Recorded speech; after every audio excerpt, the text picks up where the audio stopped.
तिनका तूफान में बिखरते चले गए, एक एक करके सभी साथी बिछड़ते चले गए। उनके साथ ये एहसास जगा और जब होश जगा तो इस हकीकत से सभी रूबरू हुए कि आजाद हिंद फौज का अंतिम जीवित सेनानी भी अब रुखसत हो चला। जी हाँ, नेताजी के सारथी अंगरक्षक कर्नल निजामुद्दीन नहीं रहे। 116 वर्ष की अवस्था में उनका इंतकाल हो गया। सोमवार की सुबह उन्होंने अंतिम सांस ली। उनके निधन की खबर मिलते ही समूचे जनपद में शोक की लहर दौड़ गई। जिस तक खबर पहुंची उन्हें कंधा और मिट्टी देने के लिए दौड़ पड़ा। कर्नल के पैतृक गांव ढकवा में जनाजे की नमाज के बाद गांव के कब्रिस्तान में उनके पार्थिव शरीर को सुपुर्द खाक किया गया। उनके जनाजे में उमड़ी भीड़ को देखकर आजाद हिंद फौज का वह तराना याद आने लगा जो कर्नल रोजाना गुनगुनाया करते थे कि कदम कदम बढ़ाए जा। पर अफसोस कि कदम सभी के बढ़ तो रहे थे, लेकिन खुशी के गीत आज कोई गाने से रहा। पत्नी अजीबुन्निसा को एक बार फिर वह छोड़कर चले गए। एक बार देश की खातिर उन्होंने कर्नल को खुशी खुशी रुखसत किया था, लेकिन आज 107 वर्ष की उम्र में कलेजे पर पत्थर रख नम आंखों से उन्हें रुखसत करना पड़ा। कर्नल के अंतिम दर्शन के लिए जिलाधिकारी सुहास एलवाई, पुलिस अधीक्षक आनंद कुलकर्णी, डीडीसी ऋतु सुहास, एसडीएम सदर अभय मिश्र, तहसीलदार रत्नेश त्रिपाठी, बसपा नेता शाह आलम गुड्डू जमाली, छात्र संगठन के मिर्जा साने आलम बेग सहित तमाम लोग उनके जनाजे में सम्मिलित हुए। जिलाधिकारी सुहास एलवाई ने कहा कि कर्नल हम सब के आदर्श थे, आदर्श रहेंगे।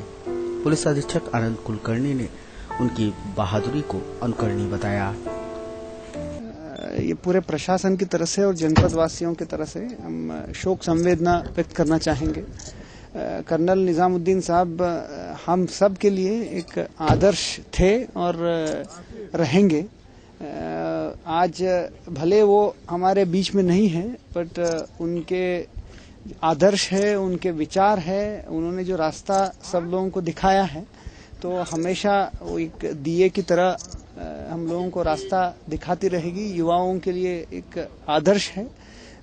मैं सबके तरफ से, मैं प्रशासन की तरफ से भी शोक संवेदना व्यक्त करना चाहता हूँ। तो अभी चाहते हैं गांव वाले एक प्रस्ताव भेज देंगे, तो उसके बाद उस पर सुविचारित प्रस्ताव गवर्नमेंट को, शासन को भेज भी दिया जाएगा। और पूरे पुलिस परिवार की तरफ से भी और जनपद वासियों की तरफ से हम लोग यहाँ श्रद्धांजलि अर्पित करने के लिए आए थे। उनके परिवार को जो गम हुआ है उसमें हम लोग शामिल हैं। पूरे समाज के लिए और आगे की जनरेशन्स के लिए वो एक आदर्श थे। जिस तरह का उन्होंने कार्य किया है, जिस तरह की बहादुरी दिखाई है, वो अनुकरणीय है और उनका निधन का हमें काफी अफसोस है। कर्नल के जनपद प्रवास के दौरान कई डीएम आए गए, लेकिन सुहास एलवाई जैसे जिलाधिकारी जब आए तो वह ही चले गए। डीएम साहब उन्हें स्वतंत्रता संग्राम सेनानी का दर्जा दिलाने का शिद्दत से प्रयास कर रहे थे। इसके साथ साथ इनके जीवन की घटनाओं के संबंध में एक पुस्तक द कर्नल निजामुद्दीन भी तैयार करा चुके थे, लेकिन विमोचन से पूर्व ही एक महान युग का अंत हो गया। हिंद मंजिल पर लहराता तिरंगा एकाएक खामोश हो गया।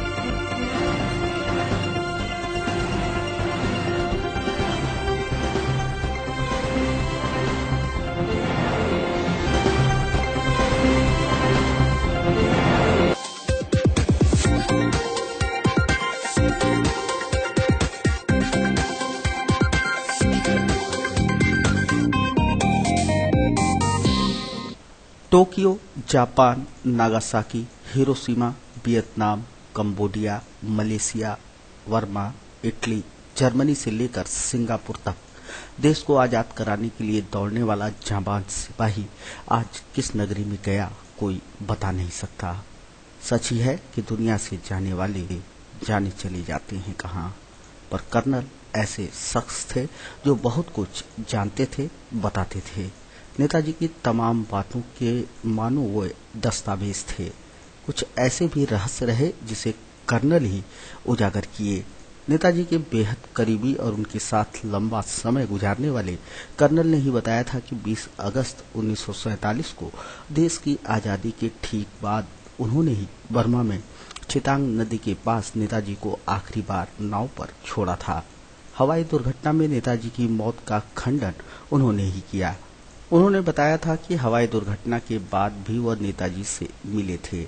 ऐसे तमाम रहस्यों से पर्दा उठाने वाले को सोमवार को लोगों को उठाना पड़ा।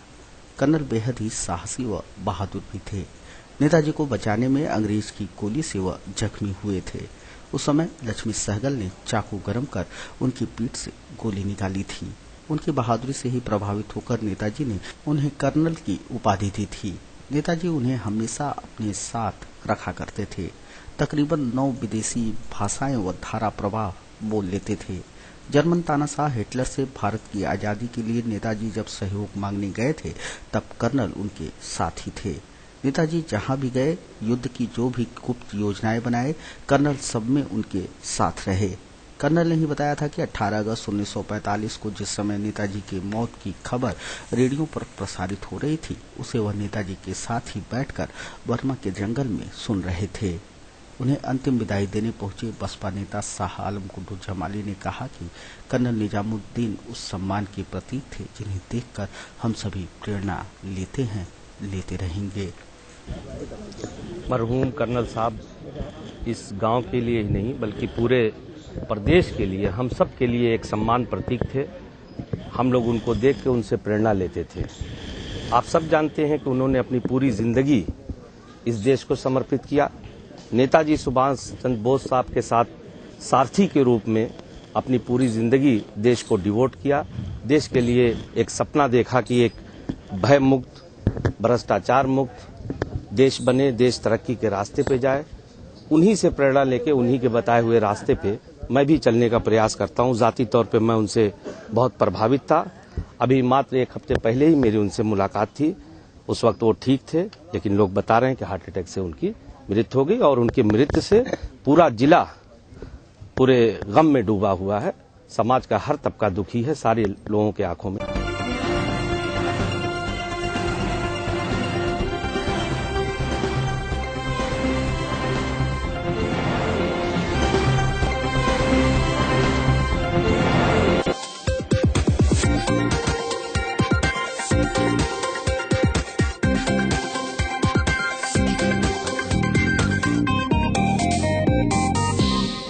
स्वाभिमान की लक्ष्मण रेखा, इस रेखा को पार न कर, किंतु सियारों के आगे भी झूठा लोकाचार न कर।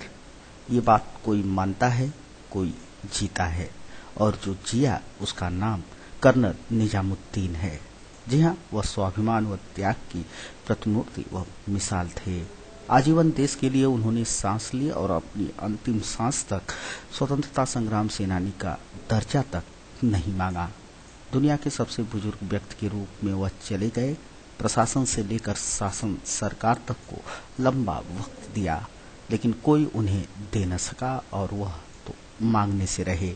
इतना ही नहीं, बर्मा से वापस आने के बाद भी उन्होंने परिश्रम से ही रोटी खाई।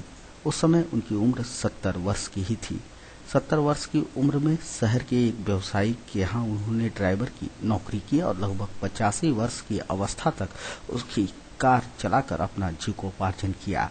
उम्र व आंखों से लाचार होकर उन्होंने ड्राइवर की नौकरी छोड़ी, लेकिन साहस फिर भी नहीं। उसके बाद मतदाता जागरूकता अभियान की एम्बेसडर पकड़ उसे रफ्तार दी। आश्चर्य यह भी कि उनके नाम एक खाता तक नहीं था।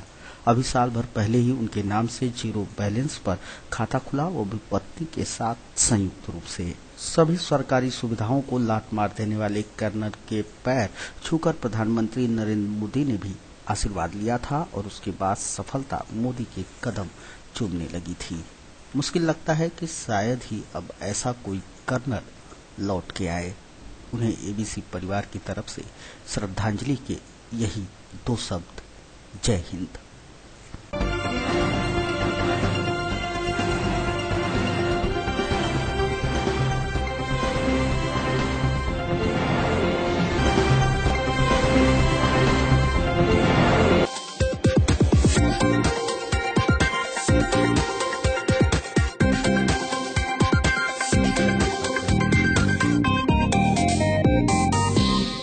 ट्रायल के बाद हवा में संदेश अब तैरने लगा है।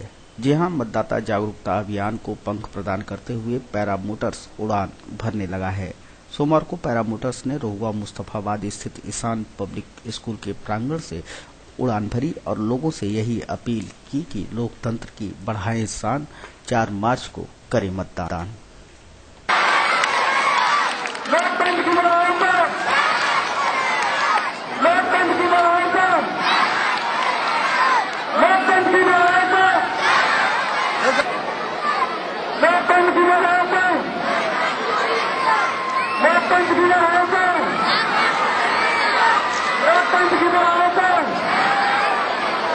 इस दौरान विद्यालय के बच्चों ने भी विभिन्न तख्तियों के माध्यम से लोगों से मतदान की अपील की। Vote is our right. It is our national right, and we should have to vote and choose a very effective person who needs our views, and it is a right. इस अवसर पर विद्यालय के प्रबंधक अशोक श्रीवास्तव ने paragliding team के सदस्य बाल मुकुंद राय, अतुल सक्सेना, रवि कुमार व आकाश का मोमेंटम भेंट कर सम्मान किया। आजमगढ़ जनपद में आने वाले 4 मार्च को मतदान होना है। इसी क्रम में आज ईशान पब्लिक स्कूल में सारे बच्चों द्वारा मतदाता जागरूकता अभियान चला करके इसको प्रोत्साहित किया गया और स्टिक एयर पैराग्लाइड के माध्यम से 4 मार्च को होने वाले मतदान के लिए व्यापक रूप से प्रचार प्रसार आज किया गया। यहाँ पे बच्चों को संकल्प ये दिलाया गया वो अपने घर पे जाकर के अपने माता पिता से ये जरूर कहें कि पापा मम्मा 4 मार्च को आप सभी लोग मतदान केंद्र पे अवश्य जाएं और अपने वोट का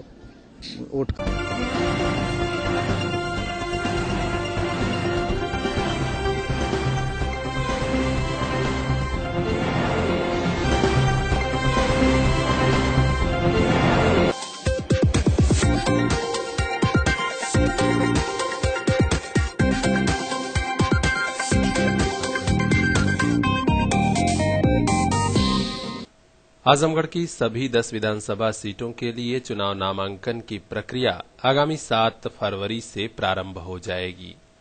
जिला निर्वाचन अधिकारी सुहास सेलवाई ने इस बाबत बताया कि संबंधित रिटर्निंग ऑफिसर विधानसभा सामान्य निर्वाचन 2017 के निर्वाचन हेतु आयोग द्वारा घोषित कार्यक्रम के तहत ही 7 फरवरी को अधिसूचना जारी कर देंगे।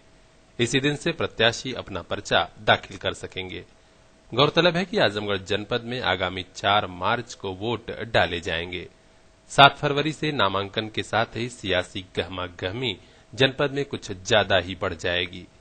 प्रत्याशियों के समर्थक ज्यादा उत्साह में आकर आचार संहिता का उल्लंघन न कर दें, भीड़भाड़ एकत्र न हो, इसके लिए नए कलेक्ट्रेट कार्यालय के चारों तरफ जबरदस्त बैरिकेडिंग कराई जा रही है। जिला निर्वाचन अधिकारी सुहास सेलवाई का कहना था कि आजमगढ़ में 10 विधानसभा सीटें हैं। इनमें आजमगढ़ सदर के अलावा अतरौलिया, गोपालपुर, मुबारकपुर, निजामाबाद, फूलपुर पवई, दीदारगंज, लालगंज और मेहनगर की सीट शामिल है। सभी सीटों का चुनाव नामांकन नए कलेक्ट्रेट कार्यालय से ही संपन्न कराने की व्यवस्था की गई है। सभी राजनीतिक दलों के कार्यकर्ता और प्रत्याशियों से उन्होंने कहा कि हर हाल में चुनाव आदर्श आचार संहिता का पालन करें। यह भी कहा कि नामांकन को शांतिपूर्ण माहौल में संपन्न कराने के लिए पर्याप्त संख्या में फोर्स लगाई जाएगी। साथ ही कलेक्ट्रेट कार्यालय जाने वाले रास्तों पर रूट डायवर्जन लागू किया जाएगा।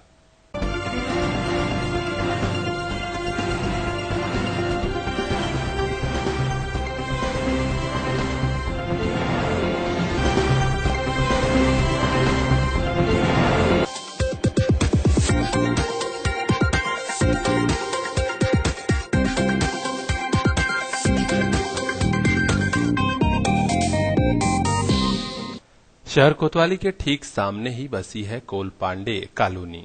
काफी घनी रिहायशी वाली इस कॉलोनी में आजकल खूब चोरियां हो रही हैं। आए दिन किसी न किसी घर के ताले टूट रहे हैं। रविवार की रात इसी कॉलोनी में एक मंदिर और एक घर में फिर चोरों ने दस्तक दी। पता चला है कि मंदिर से घंटा चोरी हो गया तो वहीं घर से महज छोटे मोटे सामान, नकदी, जेवर और अन्य कीमती सामान बच गए। स्थानीय जनता शहर कोतवाली पुलिस से मांग कर रही है कि यहां पर रात की गश्त बढ़ाई जाए, लेकिन महीनों पहले चल रही गश्त अब बंद कर दी गई है। इसी कारण लोगों में भय का माहौल है। मोहल्ला निवासी यादवेंद्र सिंह ने एबीसी चैनल को बताया कि इस बार उनके घर में चोरों ने धावा बोला।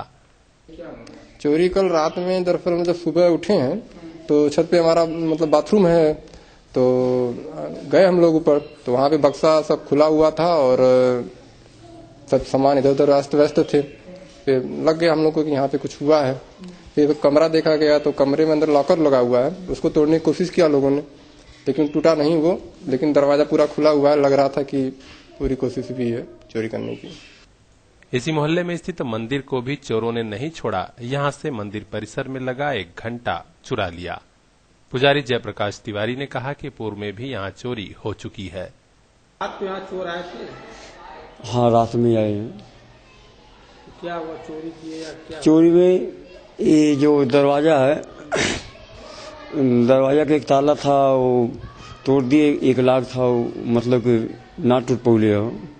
और ये बगल में कुल्ली मार, बाकी जो नगारा बगल में पीतल घंटा है लगा था पीतल का, वो ले गए हैं। कुछ सामान गायब हुआ? हाँ, पैसा नहीं गायब हुआ, मतलब पीतल का जो घंटा था वो गायब हुआ है।